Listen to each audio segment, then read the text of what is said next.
Welcome to the Living the Dream podcast with Curveball. If you believe, you can achieve.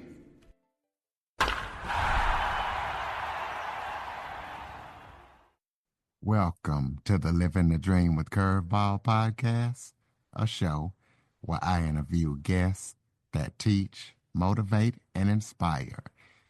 Today, I am joined by poet and podcaster and business owner, Katerina Stoykova.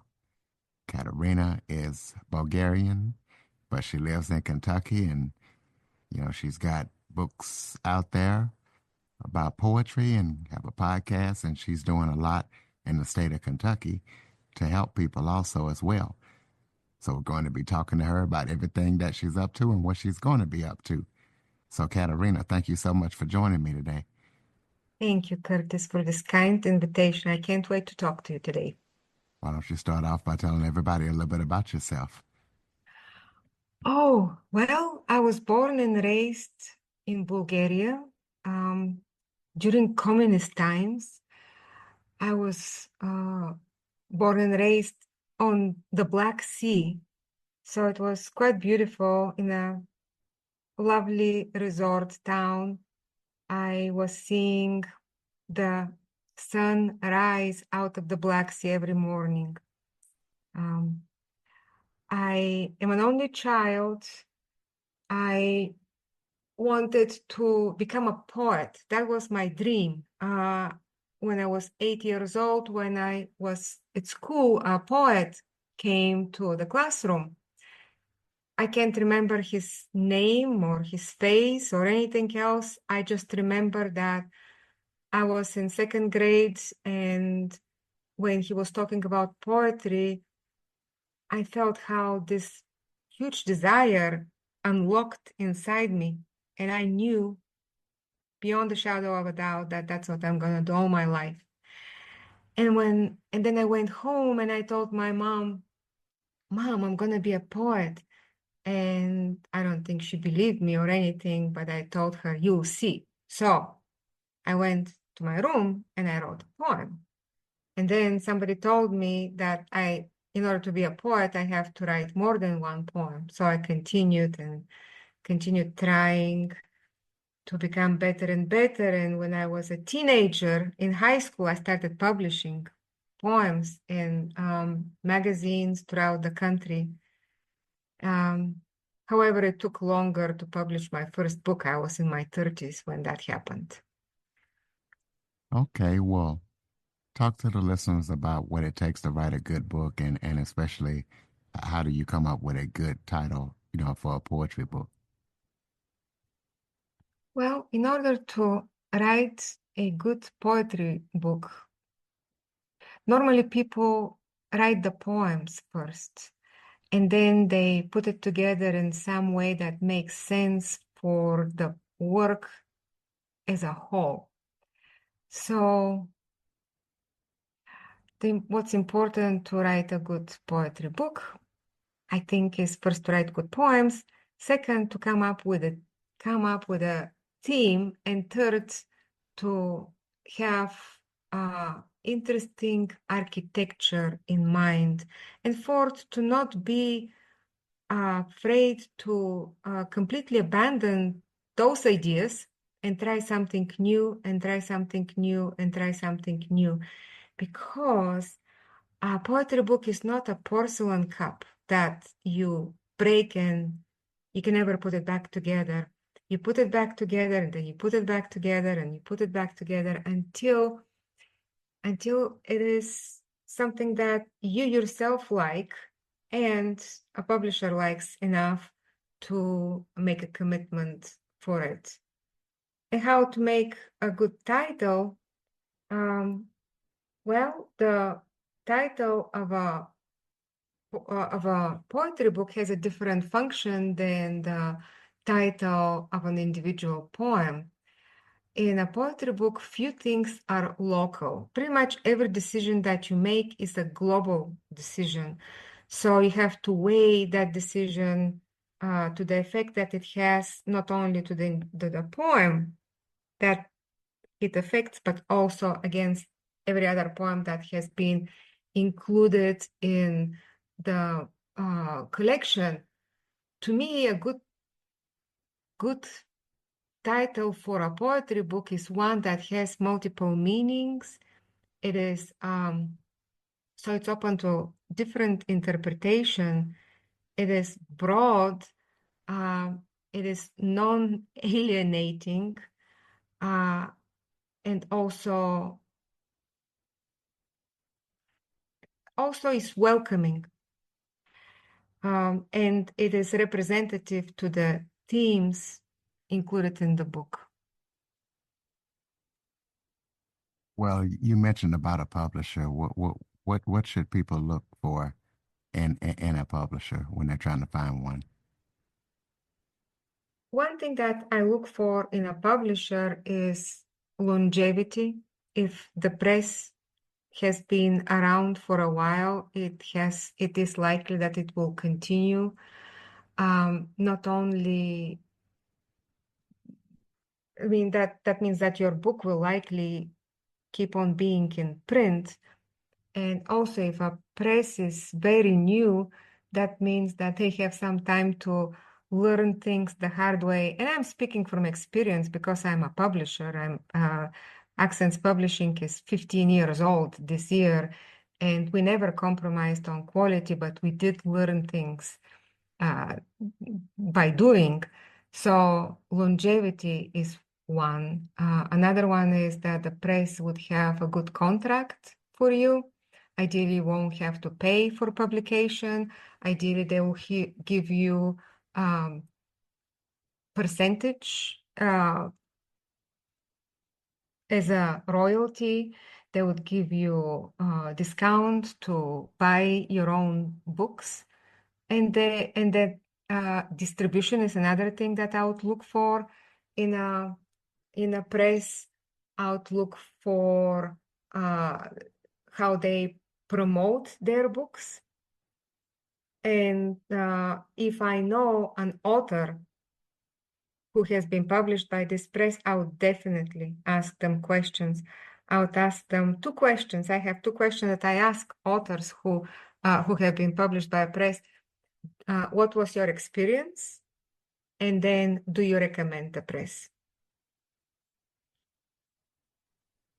Well, I know you talked about the contracts. What should people look for and watch out for when they are reviewing a contract for possible signing of it? So, what they would watch out for, I mean, I would want to see what I'm giving up in terms of rights and what I'm receiving as what I'm receiving in return. So what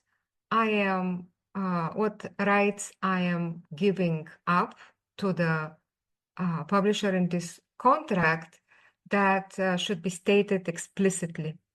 Are you giving up print rights? What locations and for how long? Then what I would watch out for is if there is a publisher deadline to it.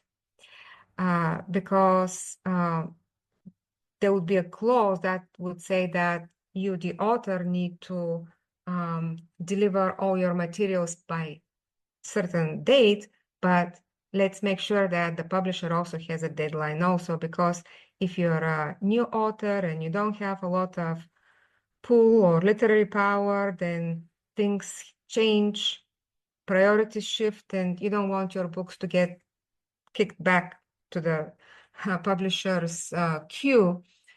And another thing that you would want to see is you would want to see an exit clause.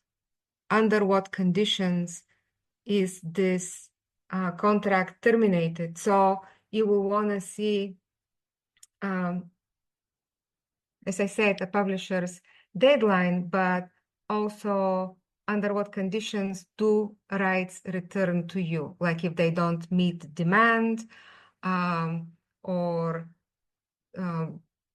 if they go out of business, or what else?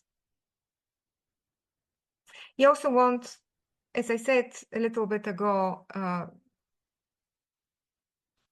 ideally, you want to have royalties.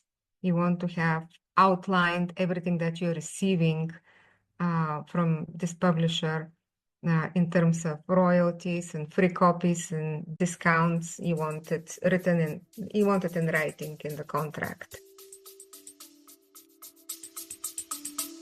Let's take a quick break.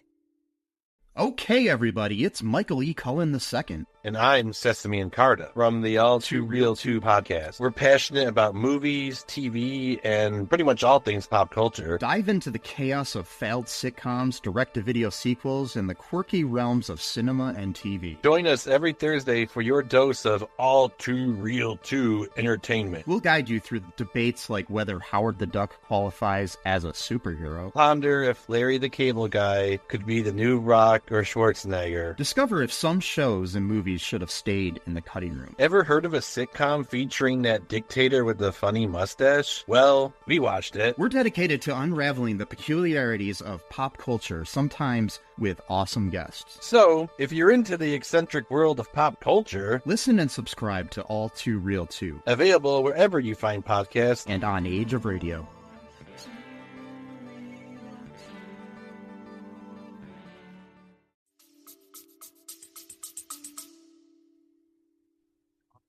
Well, how should a person give some best practice tips on someone deciding whether they want to look for a traditional publisher or they want to self-publish? Well, I think it's a good idea for us to be aware of our personal goals. And if your personal goal is to launch a long-term literary career, then it's a good idea, and you have the time to do that. In other words, you are fairly young.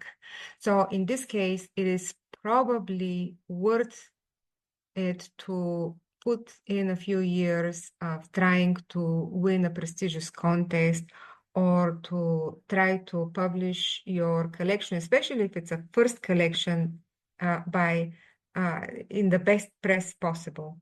So I would look for traditional publishing under this circumstance. If you're working on your career in academia, university presses are a very good choice. If you are someone who would like to have a book to share with family and friends and the larger literary community, then independent literary presses are a very good choice. Then if you have a particular audience in mind and you do not plan to venture outside of that audience, then self-publishing is a very good choice because you can control quite a few variables at that point. Ultimately, it is more important, at some point becomes more important to have the book rather than where it came from. So self-publishing is always an option. However, if you're going to self-publish, I would still recommend that you use a professional typesetter and a designer. Okay, well, tell us about your company as well as your podcast. Accents Publishing is your company, and tell us about the podcast, what we can expect when we listen to it and where we can listen to it. Okay, thank you very much. My company is Accents Publishing, independent press for brilliant voices. We started it 15 years ago with handmade chapbooks. At the time, we made the $5 handmade chapbook, and we couldn't make them fast enough. They were very popular, very beautiful. But I found myself printing and binding books all the time, so it became unmanageable, and we started printing through professional printing companies, which made things easier for us. And we could publish more books. For these 15 years, we have published over 100 books.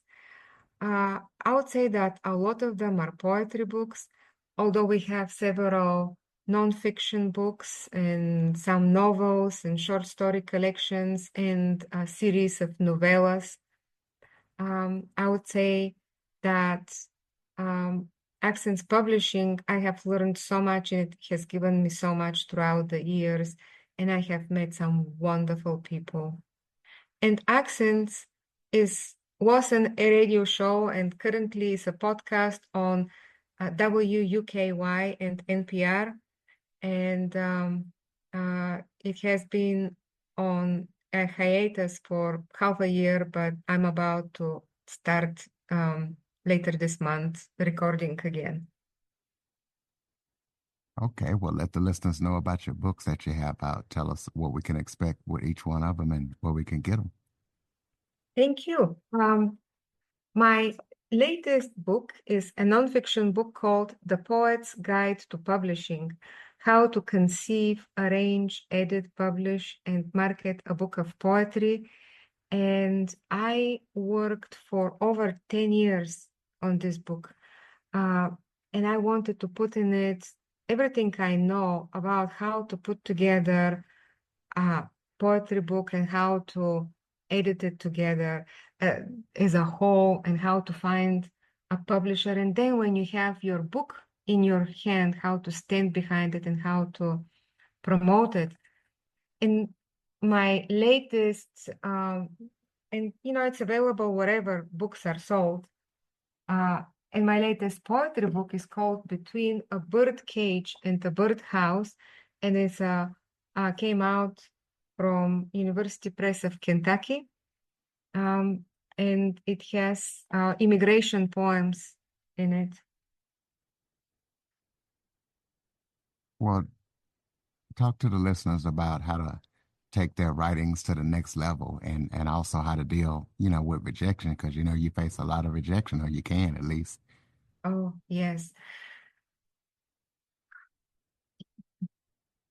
One thing is, do not wait. Do not wait. Do what you can today. If you're serious about writing, know that it takes decades to develop as a writer. And if you are not actively working on your craft, you're getting behind. So that is kind of like an urgent message. But I don't want to scare anybody.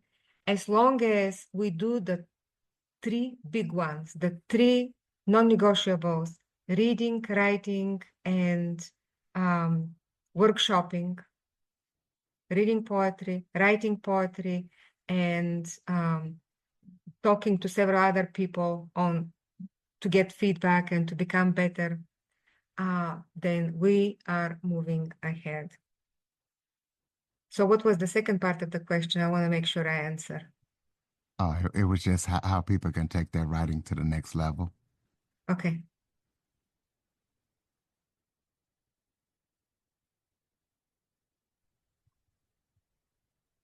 Well, talk to the listeners about you did some work with the Kentucky Book Festival and the Kentucky Poet Society. Tell us about those important roles. Now I remember the second part of the question, which was how to deal with rejection. And I'm sorry, may I say a sentence about that? Yeah, go ahead. Okay, because I have faced a lot of it over the years. I have found that it is most important to be emotionally neutral about it.